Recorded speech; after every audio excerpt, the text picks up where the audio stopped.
بسم اللہ الرحمن الرحیم۔ السلام علیکم۔ روزانہ اصلاحی اور تاریخی واقعات جاننے کے لیے ہمارے چینل کو سبسکرائب کریں۔ بر صغیر پاک و ہند یعنی موجودہ پاکستان، بھارت اور بنگلہ دیش پر برطانیہ کے زمانہ حکمرانی کے دوران ایک انگریز آفیسر کا تبادلہ کسی مہذب علاقے سے بر صغیر میں ہو گیا۔ کچھ عرصہ اس غلام علاقے میں رہنے کے بعد انگریز آفیسر شدید ڈپریشن کا شکار رہنے لگا۔ آخر اس نے یہاں سے ٹرانسفر کے لیے کوششیں شروع کر دیں، مگر جب ہر طرف سے ناکام ہوا تو اس نے ملکہ برطانیہ کو ایک عجیب خط لکھ دیا۔ ملکہ عالیجا، مجھے کس جرم میں ایک ایسے علاقے میں ٹرانسفر کیا گیا ہے کہ جس علاقے کے لوگ غلط کام یا کوتاہی پر شرمندہ نہیں ہوتے؟ وضاحت لکھتے ہوئے مزید کہا کہ جب میں کسی غلطی یا کوتاہی پر یہاں کے کسی ماتحت مقامی سرکاری ملازم کو ڈانٹتا ہوں تو وہ شرمندہ ہونے کی بجائے دان دکھا کر ہنس دیتا ہے۔ یہاں کے لوگ اپنی غلطی کی اصلاح کرنے کی بجائے غلطی دہراتے ہیں اور یہ انسانی فطرت کے خلاف ہے۔ لوگوں میں شرمندگی اور ندامت کا جذبہ ذرا بھر موجود نہیں۔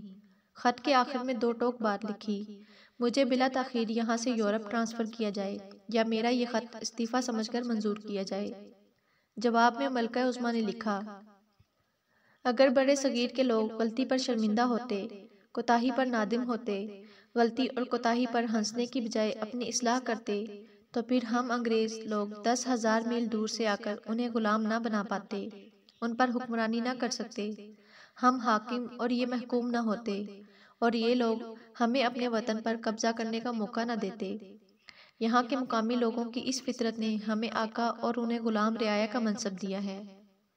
سبق: غلط کام پر شرمندگی اور ندامت کا جذبہ ہو تو انسان انسان رہتا ہے، ورنہ انسان محض دو ٹانگوں والا انسان نما جانور رہ جاتا ہے۔ جنگ عظیم دوم کے بعد انگریز چلے گئے، مگر یہاں کے لوگوں کی فطرت نہیں بدلی۔